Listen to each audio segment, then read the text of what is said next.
Portogruaro, stamani i gruppi consigliari di maggioranza, con il sindaco Antonio Bertoncello ed altri colleghi sindaci, hanno organizzato davanti all'ospedale San Tommaso dei Battuti un presidio per testimoniare la volontà tesa a salvaguardare i servizi sociosanitari del portoguarese. Presenti all'iniziativa, oltre ad alcuni esponenti del Partito Democratico e di rappresentanti delle associazioni, anche un discreto numero di cittadini. Insomma, l'opposizione non può certo dire che non c'era un cane a questo presidio.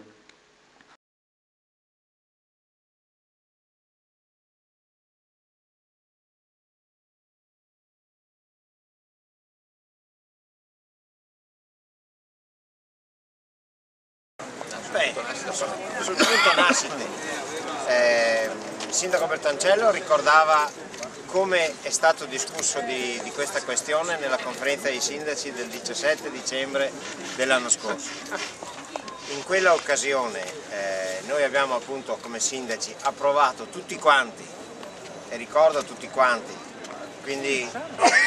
chi cerca magari di sostenere che i sindaci sono divisi sulle questioni della riorganizzazione ospedaliera dice una cosa inesatta, perché quel documento, ricordo che l'abbiamo approvato tutti quanti, salvo la richiesta di precisazione sul destino del reparto materno-infantile, che nel documento come era stato presentato dal direttore generale Stocco veniva individuato in San Donà di Piave. Noi del Portoguarese abbiamo assolutamente avanzato la richiesta di una riflessione, perché lo spostamento a San Donà significava abbandonare questo territorio nostro del Portoguarese che è ai confini con la regione Friuli Venezia Giulia, e quindi noi abbiamo chiesto di poter verificare fino in fondo la fattibilità di mantenerlo a Portoguaro, e a questo ci è stato risposto che bisognava attendere una risposta da parte della Regione Veneto, che doveva definire, diciamo, l'obbligatorietà di punti nascita nel territorio regionale con almeno 1000 parti all'anno. Però a distanza di un anno questa risposta ufficiale né dalla Regione Veneto né dalla dirigenza dell'ASL ci è arrivata, quindi noi siamo ancora assolutamente in attesa di questa risposta e ripetiamo, una risposta su questa è importantissima perché ne va della visione che abbiamo della nostra struttura ospedaliera di Portoguaro, ripeto, a confine col Friuli,